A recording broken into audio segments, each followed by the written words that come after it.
আমি মাযহাব মানি কেন? কারণ কোরআন সুন্নাহ এখনো আমি ভালোভাবে বুঝি না, তাই মাযহাব মানতে হয়। আর যে মানে না, আমারে কয় হুজুর না মানলে সমস্যা আছে। আমি আপনি হয়তো কোরআন সুন্নাহ অনেক বেশি ভালো বুঝেন, এই জন্য মানেন না। তো আমারে যদি কেউ বলে আপনি কেন মানেন, আমি কোরআন সুন্নাহ এখনো ভালোভাবে পুরোপুরি বুঝি না। অনেকে কয় মূর্খ, এই জন্য মাযহাব মানে। আসলেই ঠিক কইছেন, মূর্খ বলেই তো মাযহাব মানি। যদি সব জানতাম তত দরকার ছিল না মানা। আর যিনি বলে মাশাআল্লাহ উনি তো সব জানে দেখেই উনি মানে না, এটাই আমরা ভালো ধারণা রাখি। যিনি কে জানেন? যিনি হলো সে যে গত 7 দিন ধরে নতুন করে পড়াশোনা করতেছে কোরআন হাদিস নিয়ে, এই তিনি এখন মাযহাব মানছে না।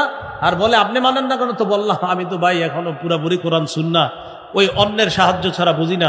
অন্যের সাহায্য মানি অন্যের মতামত, অন্যের মতামত মানি। কয় অন্যের মতামতের আরবি কি হুজুর? কয় অন্যের মতামতের আরবি হলো মাযহাব। আচ্ছা তাই নাকি? কয় হ্যাঁ। ইমাম আবু ইউসুফের মত মানি ইমাম আবু ইউসুফের মাযহাবে, ইমাম মুহাম্মদের মত মানি ইমাম মুহাম্মদের মাযহাবে, ইমাম আবু হানিফার মত মানি ইমাম আবু হানিফার মাযহাব। আচ্ছা হুজুর মাযহাব কি? মাযহাব হলো কোরআন সুন্নাহর সুবিন্যস্ত একটা সংকলনকে মাযহাব বলা হয়।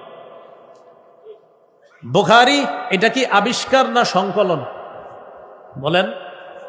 সংকলন। তো বুখারী শরীফ এটারে বুখারী সহিহ বুখারী বলা হয়। সহিহ বুখারী মানি বুখারায় ওনার বাড়ি, উনি এলাকার সাথে নিসবত করে এটার নাম বুখারী। বুখারী হলো হাদিসের সংকলন, আবিষ্কার নয়। মুসলিম হাদিসের চলে আসা সংকলন, আবিষ্কার নয়। তিরমিজি হাদিসের চলে আসা সংকলন, আবিষ্কার নয়।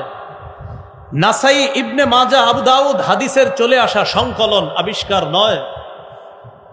ফিকহে হানাফি কোরআন সুন্নাহর চলে আসা সুবিন্যস্ত সংকলন, আবিষ্কার নয়। ফিকহে মালিকি কোরআন সুন্নাহর চলে আসা সংকলন, আবিষ্কার নয়। ফিকহে হাম্বলি কোরআন সুন্নাহর চলে আসা সুবিন্যস্ত সংকলন, এটা আবিষ্কার নয়। ফিকহে শাফিঈ কোরআন সুন্নাহর চলে আসা সংকলন, আবিষ্কার নয়।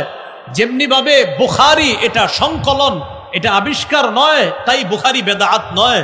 মুসলিম এটা সংকলন, এটা আবিষ্কার নয়, তাই এটা বেদাত না।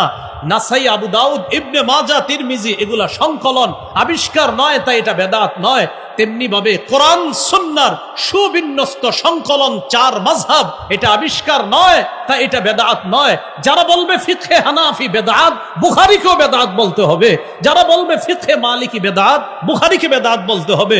যদি বলেন না বুখারী তো সংকলন, তো ফিকহে হানাফিও সংকলন, মুসলিম সংকলন, ফিকহে হানাফি সংকলন, সেটা যদি জায়েজ হয় এটাও জায়েজ।